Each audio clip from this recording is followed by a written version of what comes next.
from Global, leading Britain's conversation, The Nigel Farage Show. Mr. Nigel Farage. Thank you, Donald, and good evening, everybody. I'm here in Washington, D.C., where they're dealing with the aftermath of yesterday's shock in Virginia just down the road, and indeed we're now told that Congressman Scalise, who was shot by this political activist gunman, is in a very serious condition. At home, of course, everything is completely dominated by the horrendous events in the Grenfell Tower yesterday. As you will have heard on the news, the official death toll at the moment is 17. We're told it will rise significantly. We don't know quite how far. And we have had some reactions from the main political leaders today. Indeed, this is what Theresa May, our Prime Minister, said was the first step she would take. Right now, people want answers, and it's absolutely right. And that's why I am today ordering a full public inquiry into this disaster. We need to know what happened.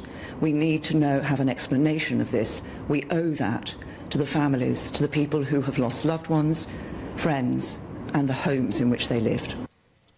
Well, so there's going to be a full public inquiry, and perhaps I'll come on to Jeremy Corbyn's response to it a little bit later on. But I'm just sort of thinking back about the history of these public inquiries. I think particularly fresh in my mind is the John Chilcot inquiry into Iraq. Remember, did Saddam have weapons of mass destruction? Did the British government deliberately, willfully mislead Parliament and the people? And, you know, that inquiry not only cost £13 million, but it took a full 8 years to report. And there are lots and lots of other examples. Remember the serial killer Dr. Harold Shipman. Now, you know, that inquiry cost £23 million. Even the inquiry into those Sower murders, if you remember those 2 young girls were murdered by the school caretaker, and even that inquiry, led by Lord Richard, you know, took £10 million. And I could go on and on and on. I could talk particularly about Northern Ireland, about Bloody Sunday, about costs there running into the hundreds of millions of pounds, and we're still having inquiries 30 years after the events. And I just wonder, is really a public inquiry what we need? And I'm not going to get penny pinching about the cost, but how long will it take to set up a public inquiry? How long will it take to conclude? Don't perhaps people want something just a little bit more decisive than that? So is it worth the time? Is it worth the money? Is it the right thing to do? And if you think it is a waste of time and money, then call me on 0345 6060 973. Or if you think, no, it's absolutely the right thing to do to establish the truth and try and stop it happening again, then of course you can text on 84850.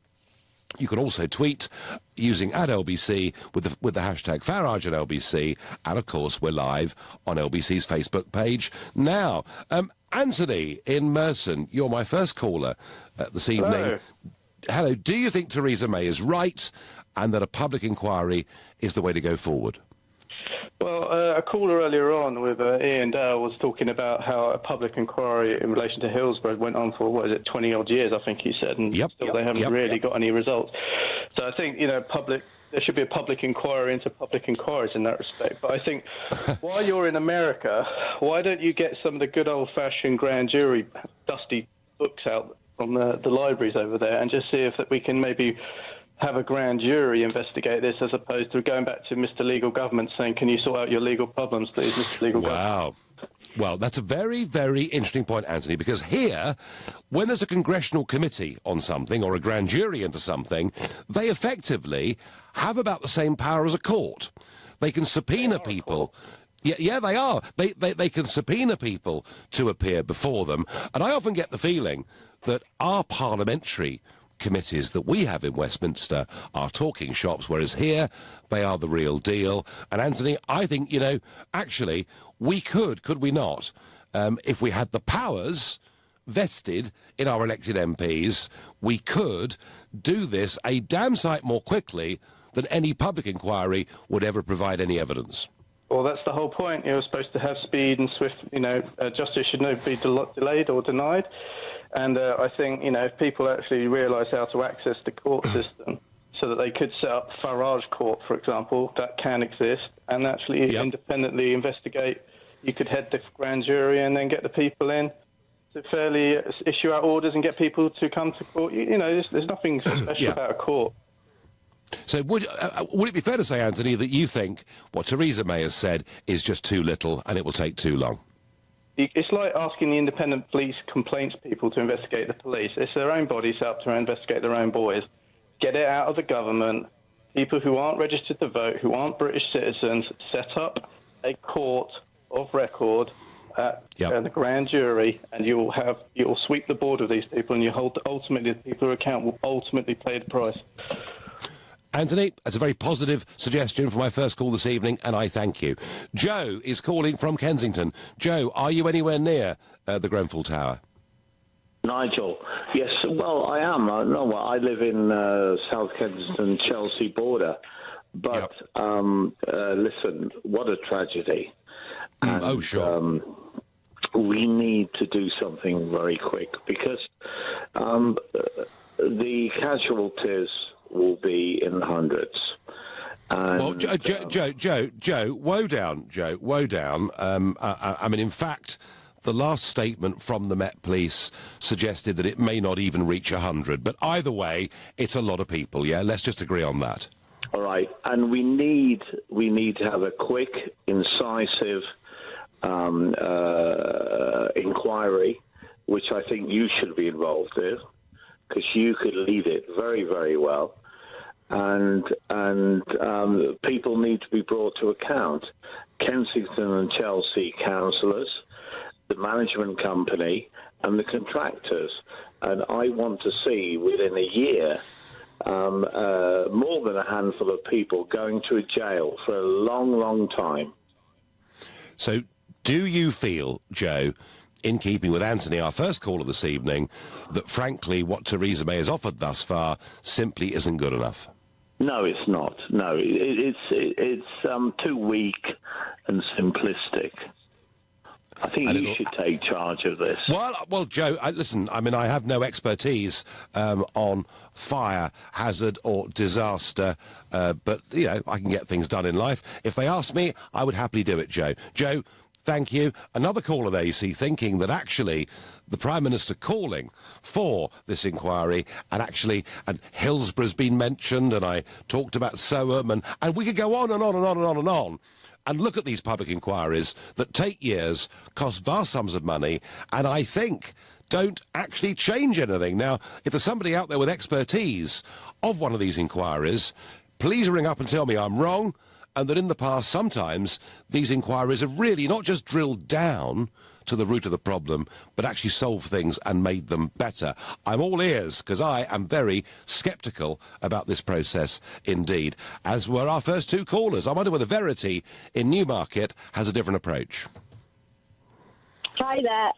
I think that it's been quite a quick decision for them to come out and say that there needs to be a public inquiry. I think I agree, probably for the most part, of why they have said there needs to be one. But I think that it's not really the financial side of things that should be talked about at the moment. And I think the conclusions will have to be reached very quickly. It cannot be the case that a public inquiry for something like what happened, over the past couple of days goes on for years and years and years, which does happen with a lot of public inquiries. And the cost, obviously, they can be astronomical and still not reach any conclusions. But I think the main purpose of why it needs to be carried out is that the people that have lost their lives and the families and the people that have lost their homes do have, they have the answers and they have, something to take from how it happened and why it happened. It shouldn't have happened in this day and age. I work in the property industry. It should just not have happened. No, Verity, I'm afraid your line is very poor. No, the point you make is right. There does need to be a deep drilling down into what happened, but Verity, I would suggest, and I think other callers feel the same, and you do too, that something else needs to happen and on a rather more speedy basis. There are a lot of people in this country living in high-rise blocks that were built in the 1960s and 1970s, all of whom I'm sure are feeling a little bit uneasy today. Verity, I thank you. Josh says by tweet, an inquiry defers responsibility most likely to the next government. Think Lacanal. It took 4 years. Lacanal was the previous blaze that happened in a tower block, a slightly older tower block than the Grenfell Tower. One was built in the 60s in Camberwell, and yes, it took a very, very long time. Glyn thinks by text that it's a complete waste of time and money. Spend it on a memorial for the lost lives and inspecting similar structures. Ollie says public inquiries are often too long and don't always result in actionable charges. Well, actually, Ollie, they very rarely do. On Facebook, Tony says inquiries are easily said and done, but we need decisive action now. Tony, that I think is the mood so far in this programme. Robert says inquiry, question mark. We all know that that just means a whitewash to protect certain people. And Dipak says inquiries take too long. She probably won't be in power by the time this inquiry has reported. Well, she may not be in power very long at all. Who is to say? Look, my feeling is that it's okay to say, let's have an inquiry. Harold Macmillan, as Prime Minister, years ago joked when there was a crisis, just call a Royal Commission. I think people want to know something rather more urgent and active is going to happen than another long, dragged-out public inquiry. If you think that's wrong, please call me and tell me. But right now, you're listening to the Nigel Farage Show, exclusively on LBC, and it's 7:15. This is LBC. So, what are you cooking for us? I'm making hand-washed chicken with bacteria 5 ways. Right. I've washed my chicken, and now I've got Campylobacter splashes on the sink, on the chopping boards, on the knives, on the work surfaces, and on my hands. Well, good luck. With around 280,000 Campylobacter food poisoning cases each year, you should keep raw chicken covered on the bottom shelf in the fridge. Don't wash it, and cook it thoroughly until the juices run clear. Don't play chicken with raw chicken. Visit food.gov.uk/chicken. Brilliant, I've finally quit. It feels good. I feel like I've got my life back. It's an amazing feeling when you stop smoking. For free support tools, search online for NHS Smoke Free. Hi, I'm Ryan Reynolds, and I'm going to demonstrate just how far around the home BT Infinity can reach in the next 20 seconds. Here goes. I can get Wi-Fi here in the kitchen. Back here in the bathroom. Oh, look at that. Out here in the garden. Even way up in the attic. You know what? Let's just take my word for it. BT Infinity, the UK's most powerful Wi-Fi versus major broadband providers. To verify, visit bt.com/smarthub. Divorce. It affects every part of your life. You, your family, your home, your finances. And if you're a man facing divorce, perhaps even one you don't want, the situation becomes even more complicated. It's at times like these that you need a professional you can trust. Cordell & Cordell is dedicated to helping men in matters relating to divorce. Call now on 0330 60 60 161 or visit cordell.co.uk, office in central London. A partner men can count on. This is the sound of someone breaking into your business. It's that simple. And once they're in your systems, they can do real damage. Hiscox Cyber and Data Insurance for small businesses covers everything from extortion to data theft. Our team of IT specialists will recover lost data and prevent further damage wherever possible, so you can concentrate on connections in the real world. Hiscox Cyber and Data Insurance. Ever onwards. I've always paid into my pension, but never thought about how it was performing or how much I was being charged for it. That's why I contacted the specialists at PensionWorks. They carried out a pension health check, which found hidden costs and expensive fees within my pension that could have cost me years of lost retirement income, meaning more money for my future. Let the PensionWorks check your private pension for free before it's too late. Text YES to 83222. That's YES to 83222. This is LBC, the Nigel Farage Show. Live from Washington, call 0345 6060 973. Text 84850. Tweet at LBC using the hashtag Farage on LBC. Well, you know, an event like this, it's horrid, but you kind of think it's a human tragedy that is unlikely, at least I thought yesterday, is unlikely to become something that is very political.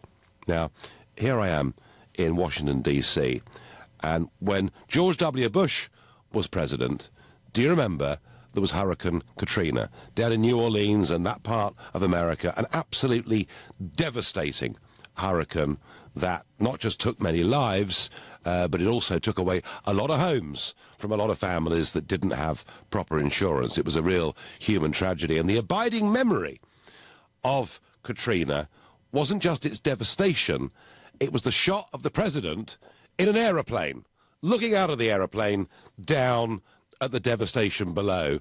There were no shots of the president down on the ground meeting suffering and grieving families and communities. And Hurricane Katrina very seriously hurt George W. Bush's credibility and indeed his presidency. I wonder whether something similar is going on here. Why do I say that? Well, I say it because the Prime Minister went to the site today, and as you know, we've been debating it, announced there's going to be a public inquiry.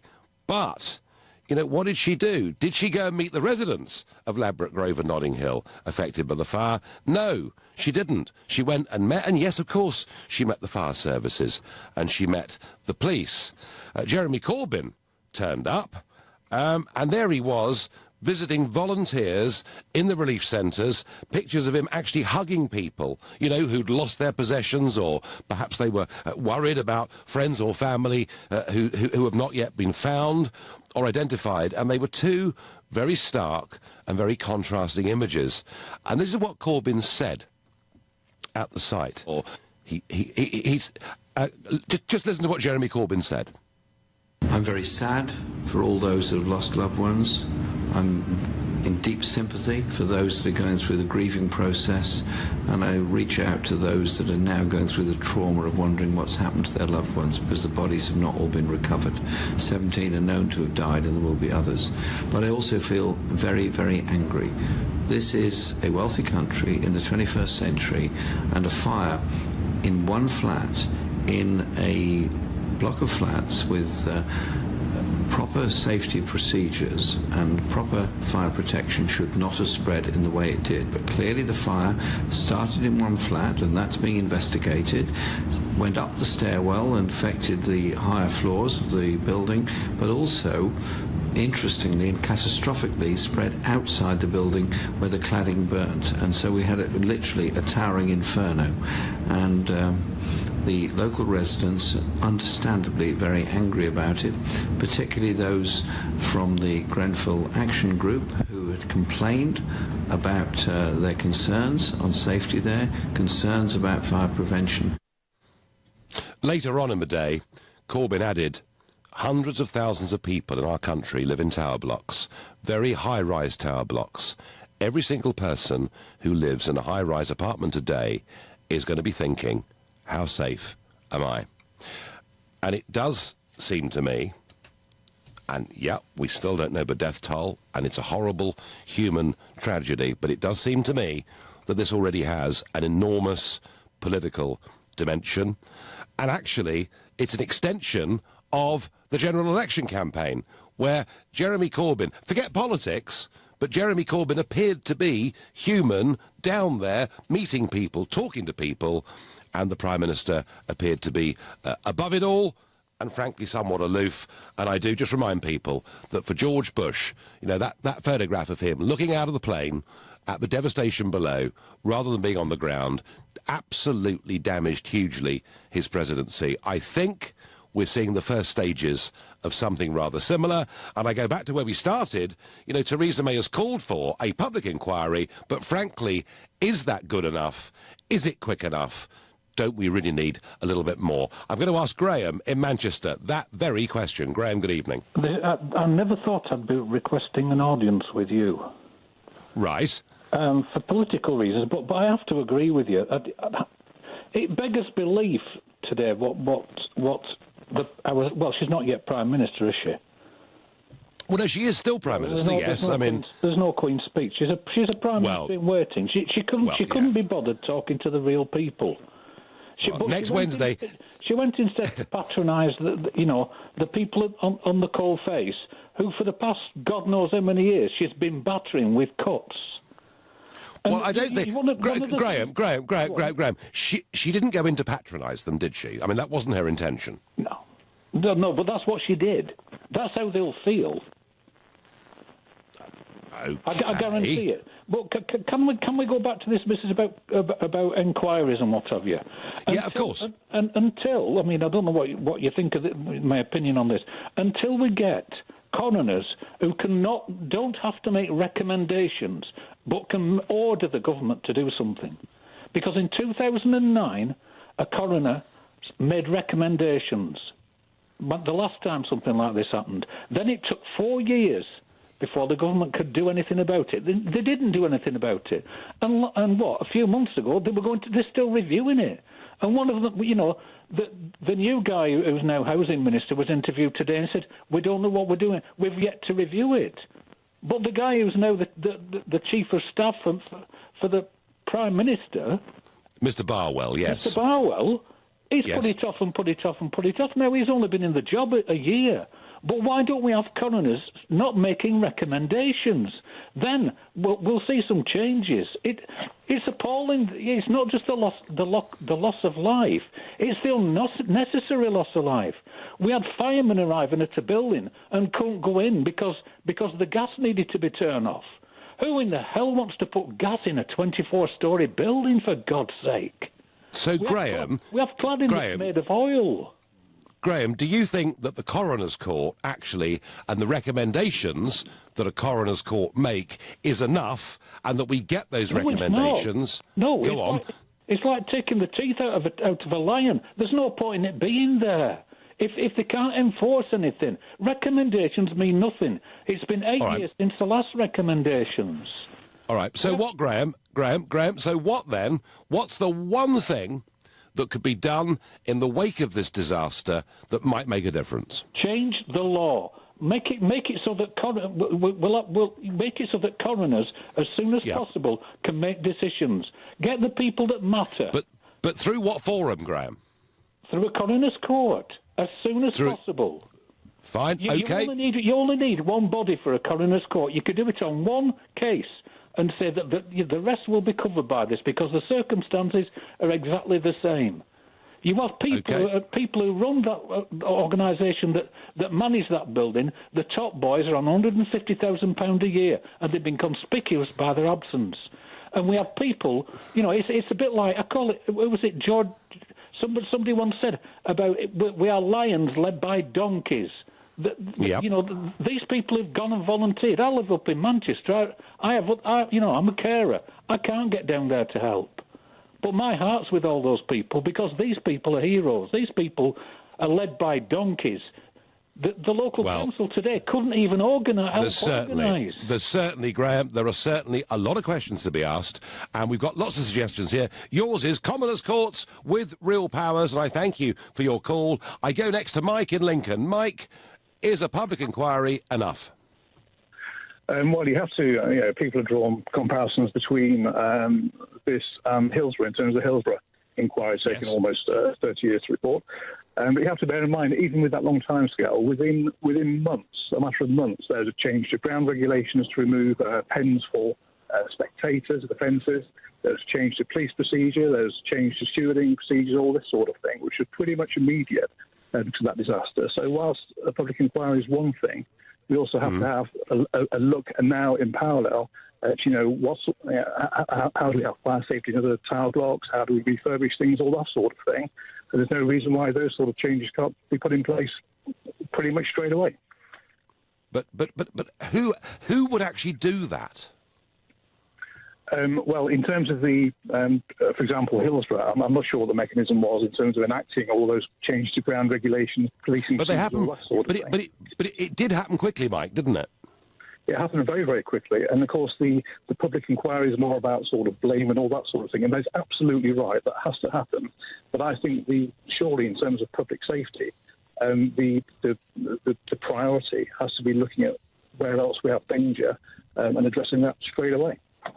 Yeah, fine. No, Mike, thank you. And that's a theme that we've heard from a few people. Actually, we do need a long-term, big inquiry into the roots of this, but short-term, we need some action. Mike makes a brilliant point that whilst Hillsborough took forever and cost a fortune, actually, football grounds all over the country made very rapid changes to ensure something like it did not happen again quickly. Vinny says, I have to agree with Nigel on this.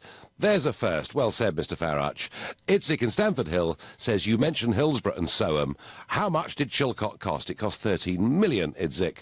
America does inquiries effectively and quickly. They have so much expertise after 9/11. Can't we use them to do this? Suggests Annette. I am not sure that the British government or British Parliament would be very keen on asking the Trump administration to get involved in this at this stage. I'm going to go to Michael in Hampstead. Michael, is an inquiry good enough? If it isn't, what should be done? It isn't. I mean, I'm like Greg. I believe I'm actually agreeing with you for once in my life. Right. I think we need to look at the fact that of criminal offences, which the fire brigade investigation and a police investigation will uncover, and charge people and companies that would have committed any offences if somehow, and that would be very quick, I presume, within months once they've searched the building properly. Yes, it could well be, and you're quite right, Michael, that the police... Yeah, you can't have an inquiry when you've got a criminal situation going on. Am I right or wrong? I don't know. I would have thought the two could happen much at the same time. I may be wrong about that. But certainly, if people have willfully broken the law for profit, the police could act, Michael. But I don't see why a bigger inquiry couldn't happen. My concern, Michael, is what do we do in terms of stopping, rather than punishing those who are guilty. The real priority now must be, what do we do to make sure something awful like this doesn't happen again, or was it just a one-off freak accident? Michael, I thank you very much for your call. You're listening to the Nigel Farage Show, exclusively on LBC. It's 7:30, and time for the news with Moira Alderson. Police fear they may not be able to identify all of the victims killed in a fire at a tower block in West London. 6 bodies have so far been recovered. At least 17 people are known to have died at Grenfell Tower. Metropolitan Police Commander Stuart Cundy says he expects that number to rise, but hopes it doesn't reach triple figures. The Prime Minister has ordered a full public inquiry into the blaze. Theresa May says people deserve answers as to why the fire spread so rapidly. Rest centres set up in the area say they've been overwhelmed by donations and they now can't accept any more. LBC weather, some drizzle for Northern Ireland and Scotland tonight, mostly dry elsewhere but feeling cooler, lows of 13 degrees. LBC Travel, good evening. I'm Andy Lake. Well, there have been 2 serious collisions on the Kent stretch of the M25 this afternoon. Anti-clockwise is closed, junction 4 for Orpington, causing queues from the Clackett Lane services. Anti-clockwise also closed between junction 2 for the A2 and junction 1B for Dartford, causing queues back to just before junction 3 for Swanley. Because of those closures, the M25 is crawling clockwise from junction 29 for the A127 to the QE2 bridge, and the A2 is solid heading into the capital from the Bean interchange. Also delays approaching the Blackwall Tunnel northbound from the Sun and the Sands roundabout in Greenwich. Into Warwickshire, it's queuing on the M6 northbound approaching junction 3 for Coventry, where the inside lane of 3 is closed to deal with a breakdown.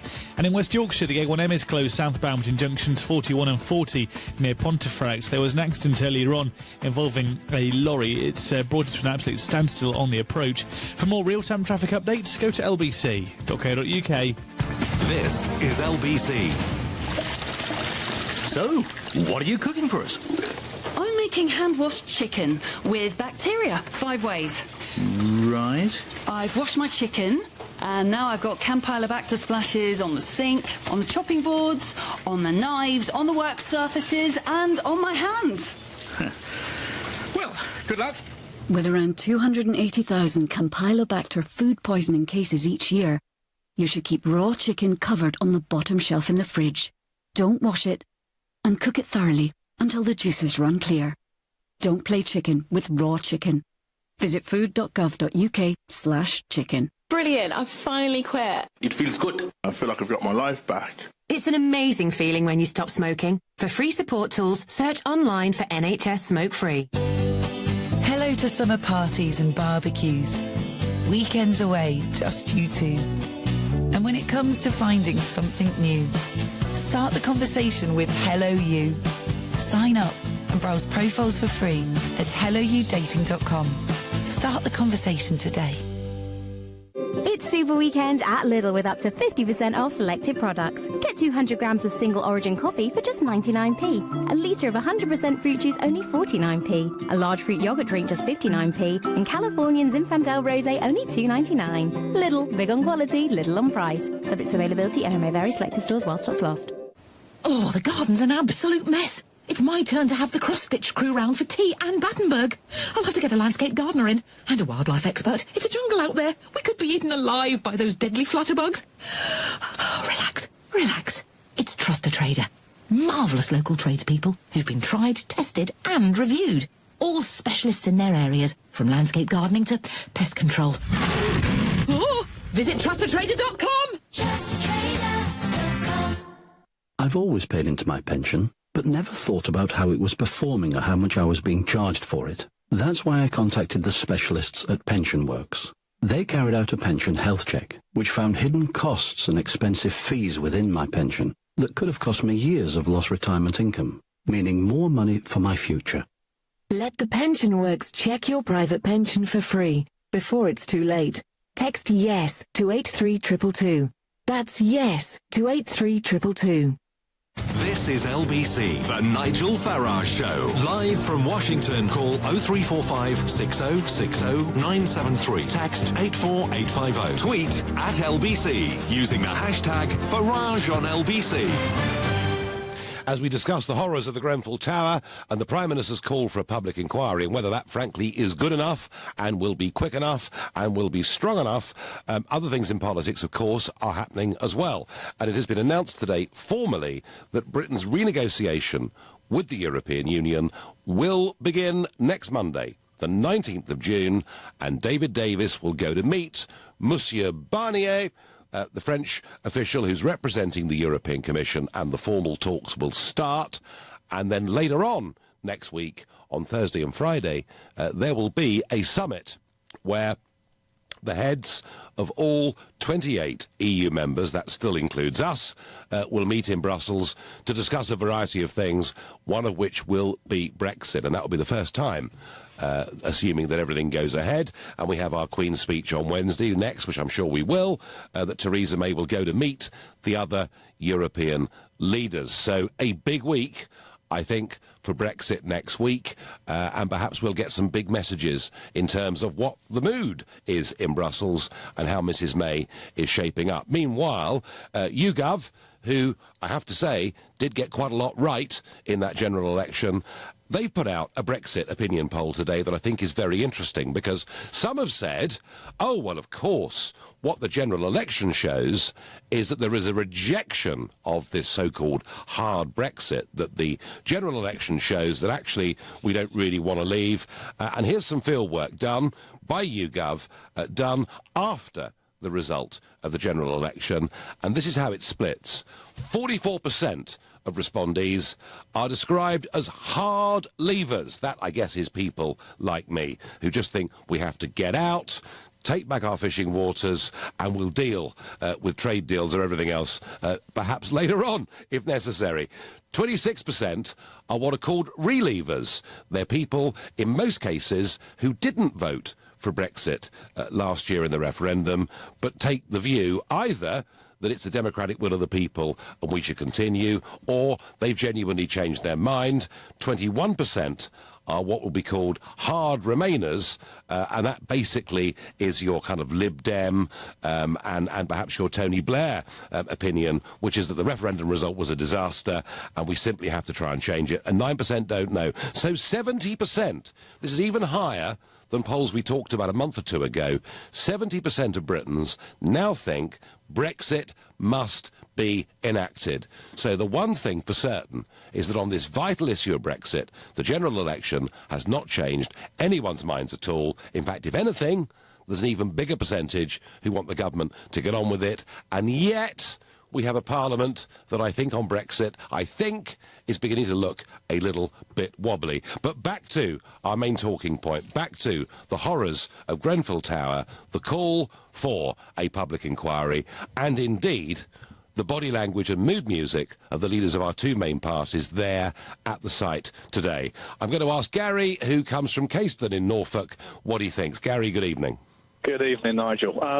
In 2009, after a fire in a tower block, I think very, very close by, a series of recommendations landed on the desk of government ministers. This is, 8 years ago? Yes, that was in Gary, that was in Camberwell. Yes. And 6 people died, and you're quite right. Yeah. You're quite right. There were a series of recommendations made. Yeah. So what do we do? Do we actually launch a full-scale inquiry that's going to take 10 years and cause people complete pain and heartache over that period of time at a cost of 13 million? Or do we sack the minister who's currently responsible, who sat on his hands, who sat on this report, done absolutely nothing, and take the risk that he may sue for a smaller amount than that? Do you know what I do to appease the people? And I'm not, by any stretch of the imagination, sort of a Labour voter. I'm a traditional Tory voter. I'm thinking of seriously switching my vote. This is unbelievable. Do not dust this into the long grass. There are parents who have thrown their children out of a tower block while they've burned. These people should be falling on their sword, Nigel, right? This is what you do in public office. If you get things badly wrong, where lives are lost, you fall on your sword. You don't clutch at every opportunity of power. This guy lost his job in Croydon. He's gone to a position in government. Fall on your sword, remove yourself, appease some of the people. That's the start, and then we can look at the issues falling there. Otherwise, there's going to be serious problems in this country, and I will join any group who wants to go out and protest against this, even not being a non-traditional voter in that way, because this is just unbelievable. So, Gary, this has really made you very angry indeed, hasn't it? Yeah, it has. It has made me incredibly angry, because the government should be reacting in the right way and not trying to dust this under the carpet. No. I mean, and you've seen, in your lifetime, other tragic events, because they happen. But, I mean, does something about this feel worse, Gary, than things you've seen before?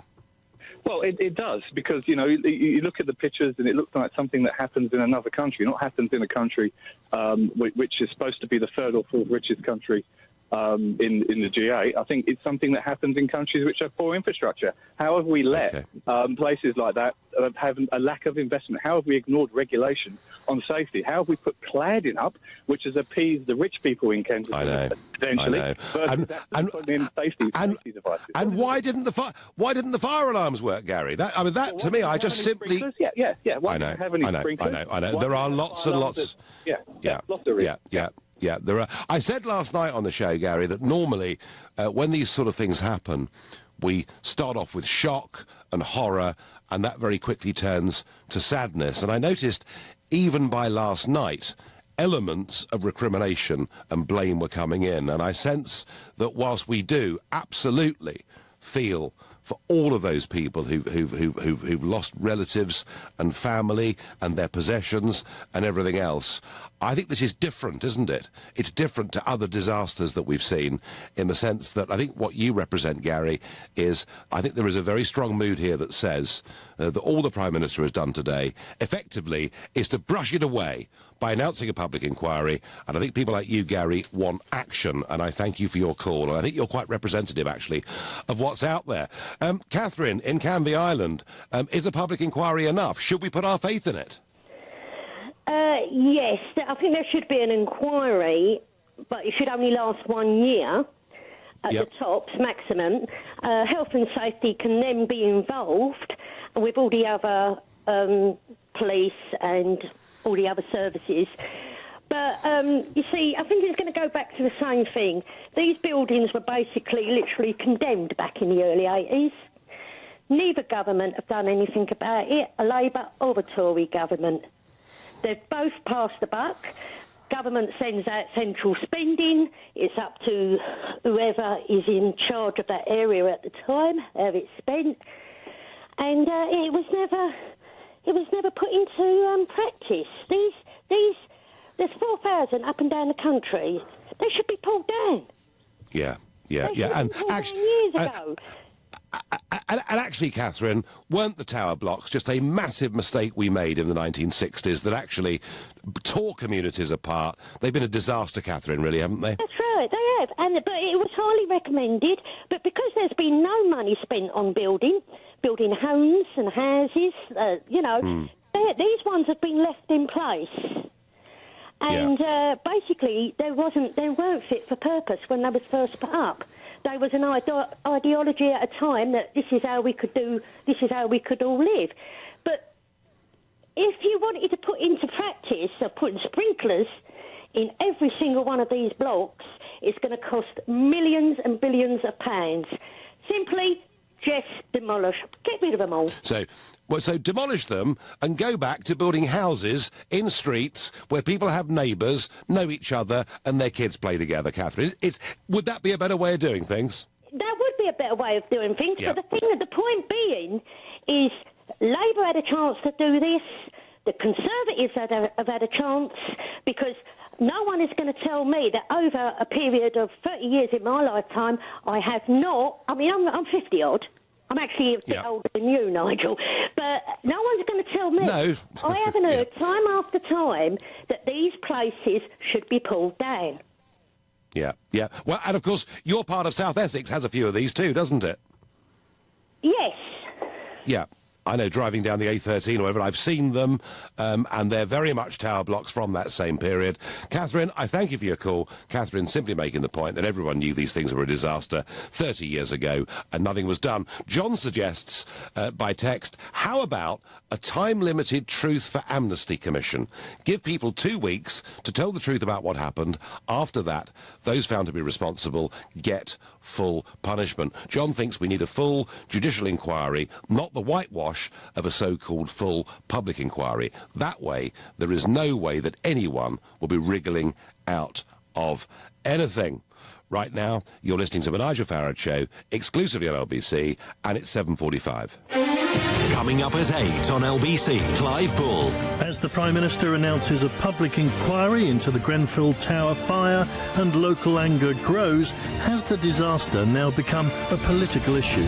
Clive Bull on LBC. The FCA has introduced a deadline to permanently end claims for missold PPI. When this passes, you could miss out. And with billions of pounds still to be repaid, some of that money could be yours. So call now and speak to Claim for Refunds. We have helped thousands win millions since 2009, and we could help you too.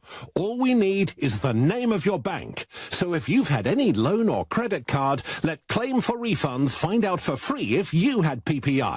And if you have, you can claim yourself, or we can handle it for you. It's up to you. And if we don't win your money back, you don't pay a penny. Guaranteed.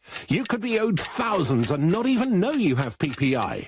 Call 0800 180 8180 or text PPI to 88882. This is the sound of someone breaking into your business.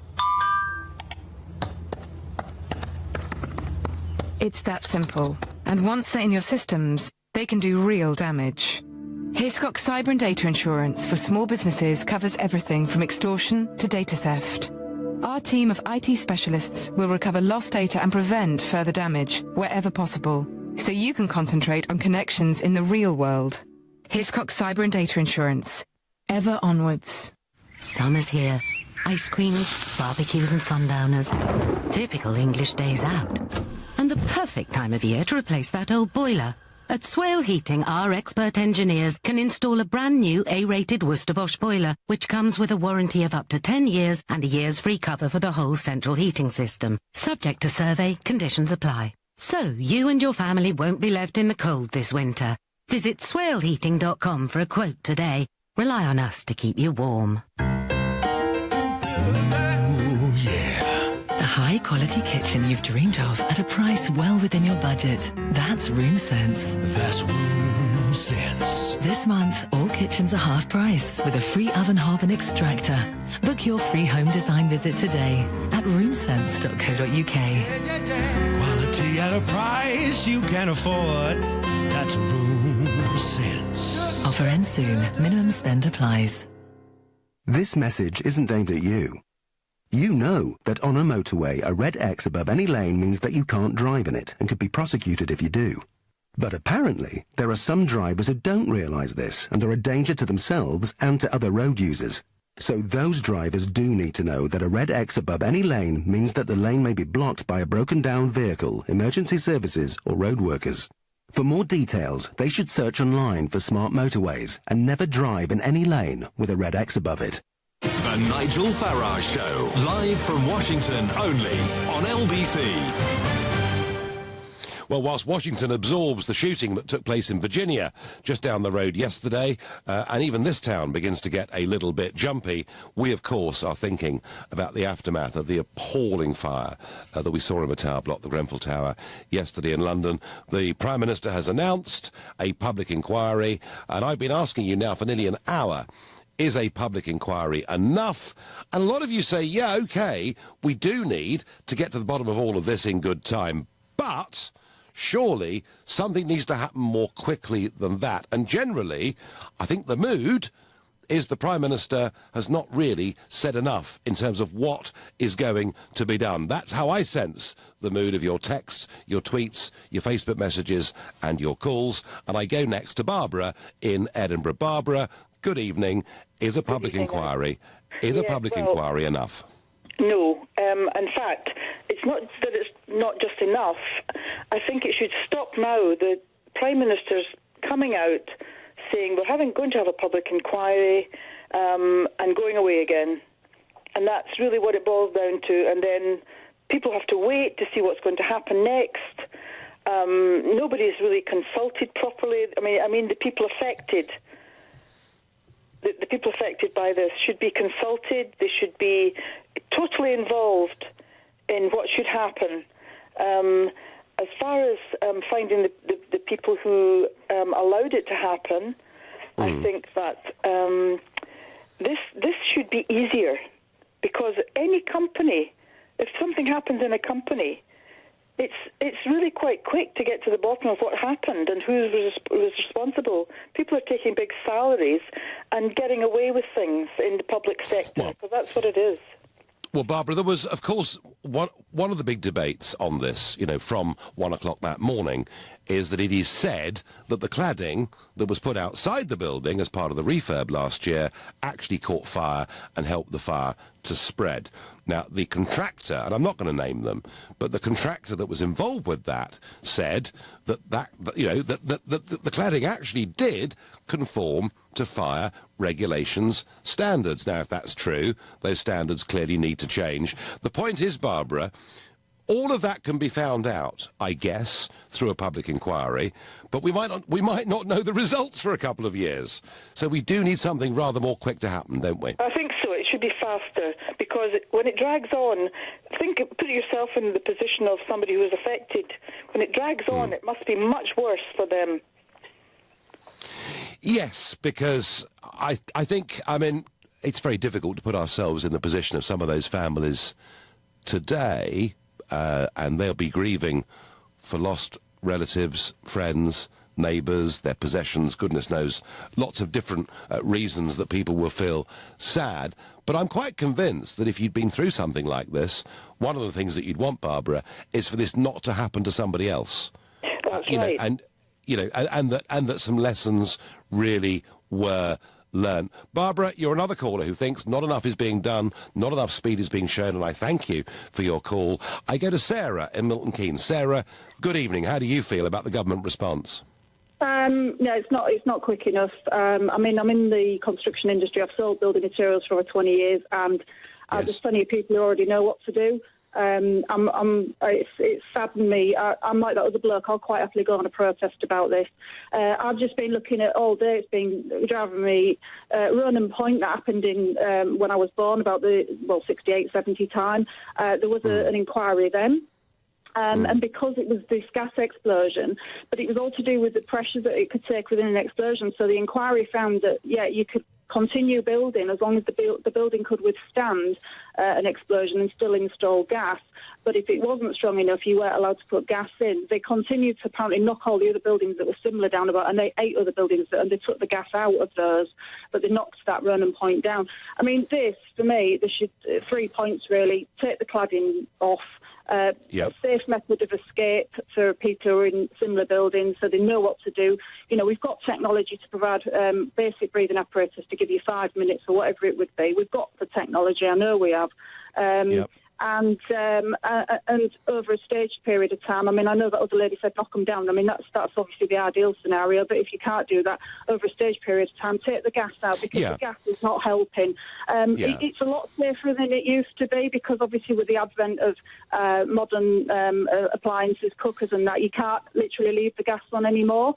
Like you used to be able to do. So, but over a period of time, those are the 3 things I would do. Yeah, and I mean, knocking them all down, Sarah, there are 4,000 of them, but comment you made a moment ago that interested me.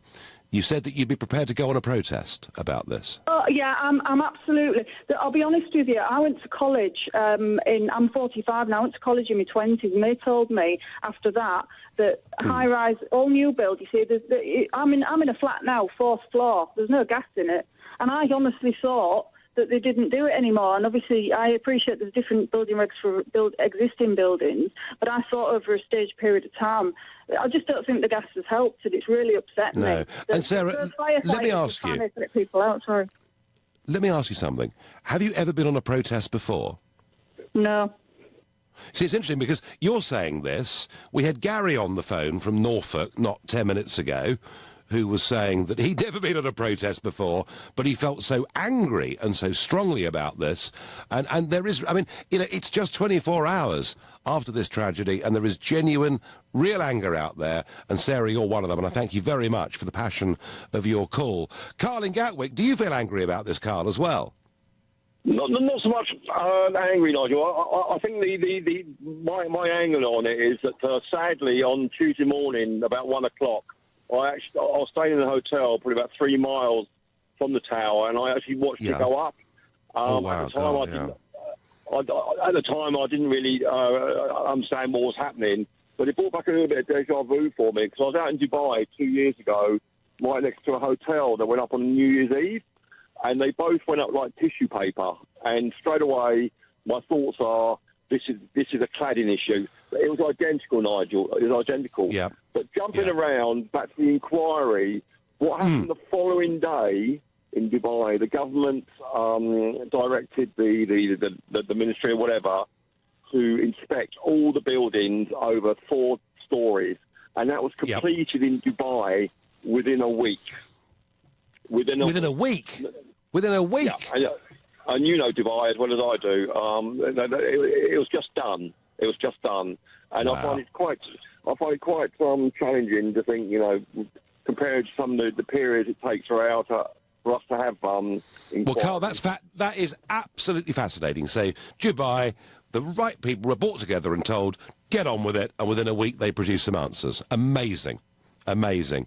And you must have been horrified watching all this happening last night. Or the night before? Yes, it was deja vu. I mean, you know, sadly... Yeah, you've seen it before? Back, you know, I've seen it before. In Dubai, one firefighter died.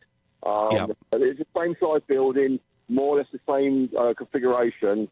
Dubai fixed it, and sadly, I mean, I don't know how many people they're going to pull out of there. But well, too many. Too many is the answer, Carl. Let's not speculate, but too many. And thank you for that call and for that information. Really, really interesting. And James in Hook, you're going to be the last caller tonight. Is a public inquiry enough for you, James? I think it's something that needs to be done, Nigel. I think if Theresa May hadn't called for it, then again, it would be a matter of damned if you do, damned if you don't. Is it enough? No, I agree with the sentiment. I think something needs to be done sooner as well.